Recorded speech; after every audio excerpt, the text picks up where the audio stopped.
নমস্কার, আমার নাম রাহুল দাস। আমি কলকাতা জেলা থেকে বিলং করি। আমি 2022 সালে সন্ত রামপালজি মহারাজের কাছ থেকে নাম দীক্ষা নিয়েছি এবং নাম দীক্ষা নেওয়ার পর থেকে নানা রকম উপকার পেতে শুরু করি, যেমন মানসিক শান্তি, ভূত বাধা এবং পুণ্য মোক্ষের রাস্তা জানতে পেরেছি।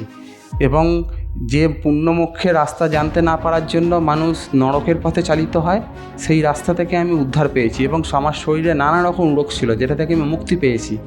সন্ত রামপালজি মহারাজ কখনো লোকভেদ থেকে সাধনার কথা বলেন না, উনি স্বাস্থ্য অনুকূল সাধনার কথা বলেন এবং ওটা প্রুফ সমেত, অর্থাৎ বই দেখিয়ে দেখিয়ে প্রকৃত লাইন ধরে ধরে সাধনার কথা বলেন। আপনারা যদি প্রমাণ চান, সব কিছুতে তো প্রমাণ দরকার না, আপনারা যদি প্রমাণ চান আপনারা পবিত্র সদ্গ্রন্থকে মিলিয়ে দেখে নিন কোনটে ঠিক কী কোনটে ভুল।